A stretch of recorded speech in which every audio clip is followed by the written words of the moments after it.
Hey everyone, welcome back to the channel, or if you're new here, hi, I'm Pixels, and I play way too many cozy games for my own good. Today, we are diving into Sugardew Island, a game that should be a relaxing little farming escape, but instead, it's been testing my patience in ways I didn't even think possible. Now, let me be clear, I want to love this game. I tried to love this game. I have sunk 80 hours into it since launch 7 days ago. I've restarted it 9 times due to game-breaking bugs and have frankly just been through the trenches on this one. So buckle up because today we're going to talk about everything this game gets right, everything that made me want to scream, and why I may or may not have rage quit after yet another crash. But first, let's start on a positive note because despite everything, Sugardew Island does have some genuinely great ideas buried underneath all the frustration. Before I fully spiral into a rant, let's give credit where credit is due, because Sugardew has some genuinely great ideas that could make it an awesome cozy game, if it wasn't trying so hard to fight us every step of the way. Let's start with the music. While not mind-blowing, not something I'd add to my personal playlist, but solidly good. The kind of gentle lo-fi soundtrack that makes the game feel calm and cozy without being distracting. That said, this is also one of those games where you could just throw on a podcast, zone out, and grind away. And honestly, I need games like that. Sometimes you don't want an overpowering cinematic masterpiece. You just want something soft and non-intrusive while you get lost in the gameplay. So while the soundtrack isn't groundbreaking, it does its job well. It sets the mood, it doesn't get in the way, and sometimes that's exactly what you need. The storage system. It's pretty awesome. Imagine a world where every chest in your game is connected by some magical, unforeseen force, allowing you to craft without having to manually drag items from one inventory to another. That world exists in Sugardew, and honestly, every single farming game should steal this feature immediately. Gone are the days of frantically opening 5 different chests trying to find that one piece of wood you swear you saved. No more realizing mid-crafting session that your ore is all the way across the farm. Just open your crafting menu and bam, the game pulls what you need automatically. This system has single-handedly saved me from the endless inventory management spiral that plagues most farming sims. And you know what? It's so good that I've been able to hold off upgrading my bag because it's expensive, and we'll talk about that later. The barter system in the game is surprisingly neat. Most farming games stick to the classic routine. Toss your crops in a shipping bin, go to bed, wake up richer. Simple, predictable, and kinda lifeless. But Sugardew does things a little differently. Instead of blindly selling to some mysterious void, NPCs actually come to your store and barter with you with Sugardew. Here's how it works. Customers offer Sugardew, the game's currency, in exchange for your items. You can talk them up to an item to get an extra tip, you can convince them to buy it at full value, or discount it for a guaranteed sale. It's a small touch, but it makes the economy feel a little more alive. Instead of just offloading crops into oblivion, you're actively engaging with customers, making choices, and shaping your sales. It adds just enough depth to make selling feel dynamic and interactive without turning it into a chore. And honestly, I can appreciate that. The guest book, where customers leave little notes in the shop, is adorable. And honestly, the kind of wholesome feature I wish more games had. There's just something so charming about seeing little handwritten messages from NPCs thanking you for your hard work or commenting on the farm. It makes your efforts feel noticed, appreciated. More games should do this. Okay, the seeds. The seeds are pretty affordable. A miracle, actually. In so many farming sims, seeds are so overpriced that starting a farm feels less like a relaxing escape and more like a financial survivor simulator. But here, they're actually pretty reasonable. And even better, you can get free seeds by petting animals on the different islands. Yes, you heard that right. Pet an animal, get some seeds. It's like nature's way of saying, hey, thanks for the head pats. Here's a little something for your farm. I personally adore this. Of course, this is where the cheap anything in this game stops, but again, we'll get to that later. No time pressure, a huge win for me. Sugardew doesn't rush you. You can farm at your own pace, take things slow, soak in the atmosphere. There's no stressful deadlines looming over your head, no aggressive timers pushing you to min-max every second. In theory, this should make for a deeply relaxing experience. No bedtime. Awesome. Should make for a deeply relaxing experience. On paper, Sugardew Island sounds like the perfect cozy farming game. The kind of game that pulls you in just one more day. But in practice, well, that's where things get complicated. All right, let's get into the not so good needs improvement. First, let's talk about the stamina bar. This thing drains faster than my will to keep playing after the 10th time this game crashed. Yes, I get it. Stamina management is a staple of farming sims. It's part of the challenge. But here, it's actively ridiculous. I'm playing on Switch, and from what I can tell, it doesn't improve. No matter how much I level up, I'm constantly exhausted. That said, I did watch a review by Josh's Gaming Garden where he played on Steam, and he mentioned in his review that stamina does get better over time.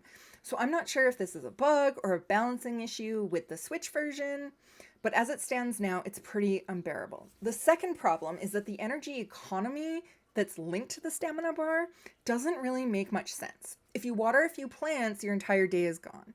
If you eat an energy bar, you've regained about 10, maybe 15% of your energy. Then you go to run your store, and it also drains stamina, even though you're just standing behind the counter. But then when you go back to the farm and you want to spread fertilizer over your field, that costs no stamina. So I don't understand. Somebody please make this make sense. But honestly, it doesn't matter because I'm just tired of stamina bars in farming sims in general. I get the idea. It's supposed to mimic reality. But if I wanted full reality, I'd go in my actual yard and plant a garden. I'm not here to simulate exhaustion. I'm here to grind for veggies, buy cute animals, and decorate my farm. This is supposed to be a cozy game, so please just let me farm in peace. There's a reason some cozy games ditch stamina bars altogether. They don't add anything to some people's experiences. They just turn every action into a chore. And frankly, this game would be way more accessible without them. Especially for neurodivergent players like me who don't need any extra layers of frustration baked into their escapism. I understand that some players may see the stamina bar as an added level of challenge, and that's great. I think this can be solved with a simple setting in the farming sim games where you can turn the bars on and off. Okay, let's move on to making money because it is painfully slow. Listen, I love a good grind. I am the kind of player who actively enjoys sinking hours into gathering resources and unlocking upgrades, but Sugardew Island, this isn't a grind, it feels like a slog. The first tool upgrade is $2,500. The best watering can is $25,000. My first bag upgrade, $2,500, which means likely it will get way worse. Meanwhile, I feel like you earn practically no money. Everything is insanely expensive, and at the rate you earn income, affording anything feels pretty impossible. There's a fine line between a rewarding grind and a soul-crushing one. And this game jumps right over that line into why am I doing this to myself territory. All right, let's talk NPCs and pets. I don't usually play farming sims for the NPCs, so for me, this isn't really a deal breaker. But if you're someone who loves building relationships with villagers, you're going to be disappointed. For example, one of the first NPCs I met was standing outside my store.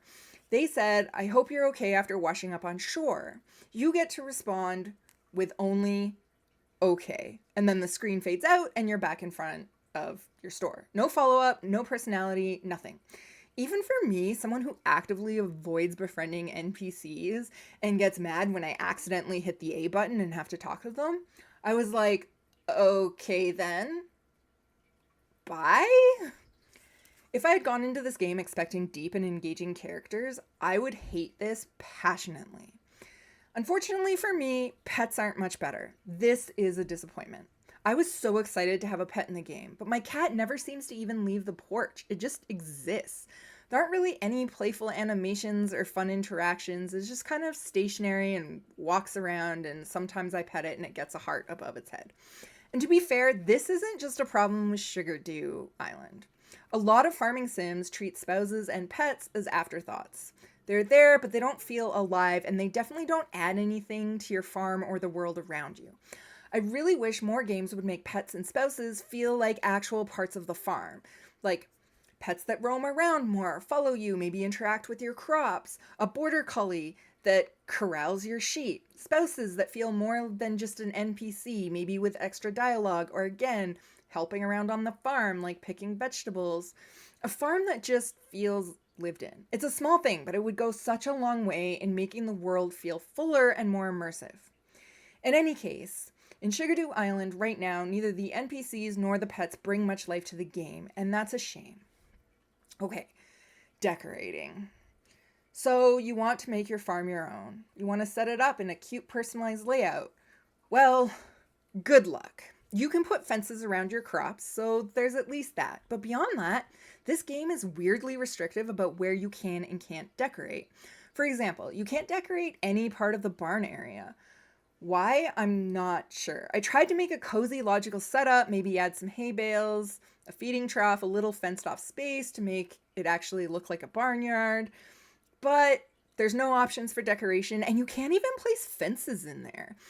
I looked it up, and it doesn't appear that you can even earn any decorations as you go. Certain spaces seem completely off limits for no real reason, and the placement rules feel not arbitrary, but just off.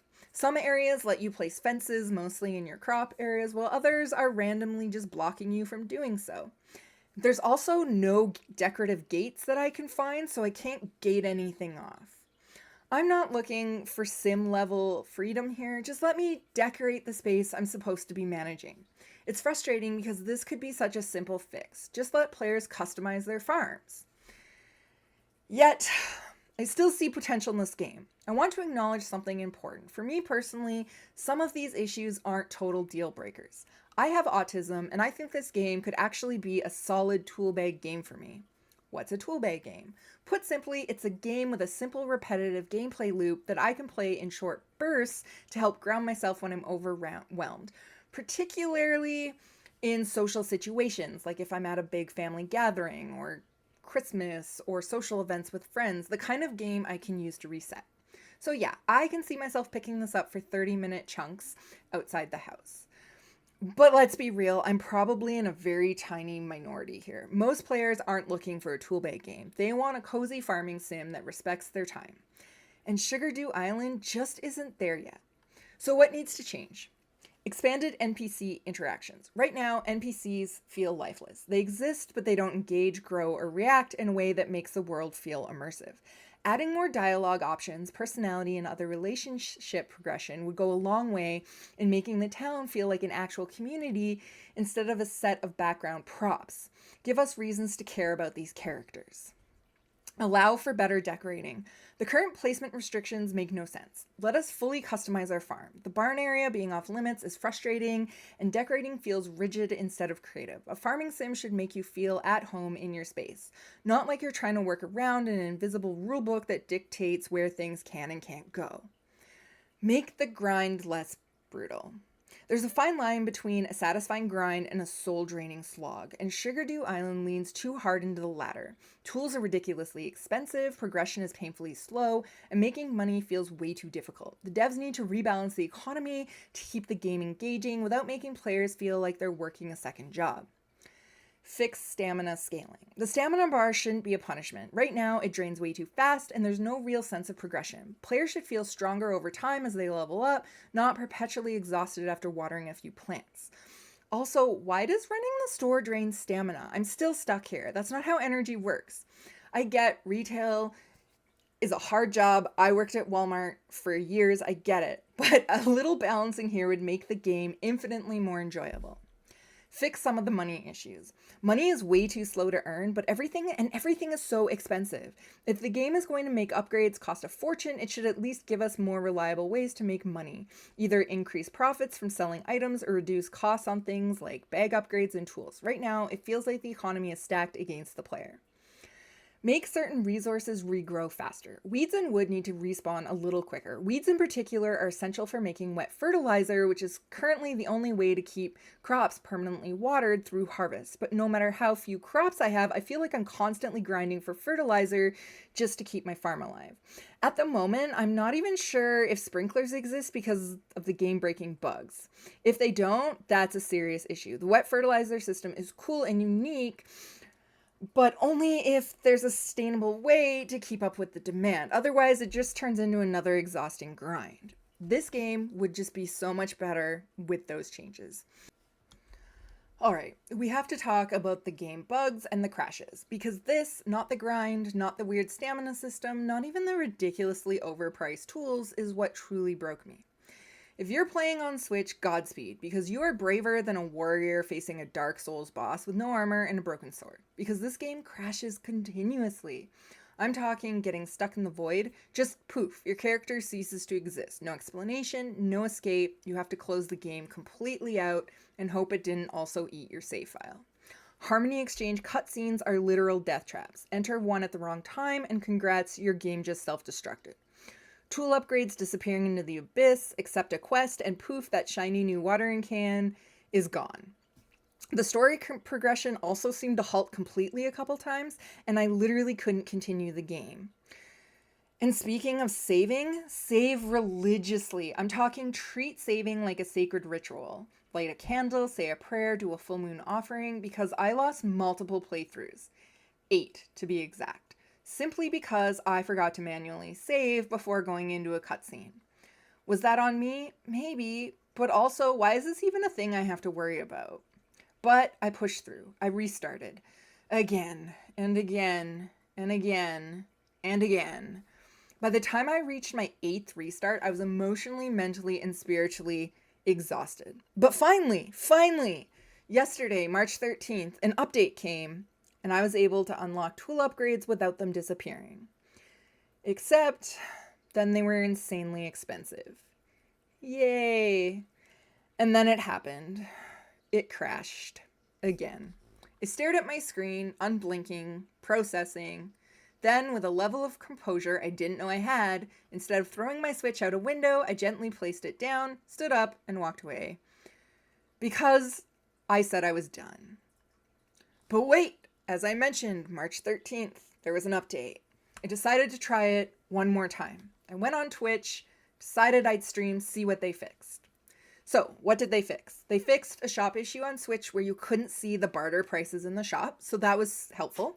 They also fixed a bug on the tools that would literally break the game. So, I started that 9th save file. So far, I haven't lost the save, but again, I've been saving like my life depends on it. I'm talking all 3 slots every time I go to the Harmony tree and before I go to bed. Now, as of the morning of March 13th, the developers also posted in their Discord, quote, "Just as a heads up, we found a fix for the cutscene bug, just got the confirmation now, and the missing tool bug is also in testing.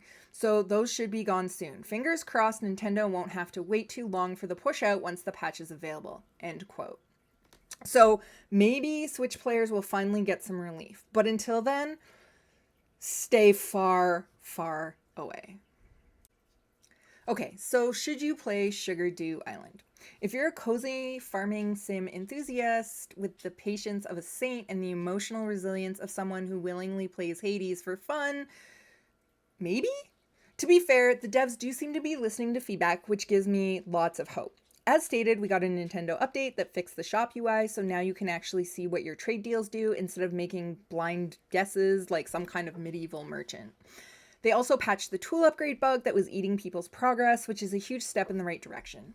And as of March 13th, a dev posted in the official Discord saying they're actively working on the crash issues.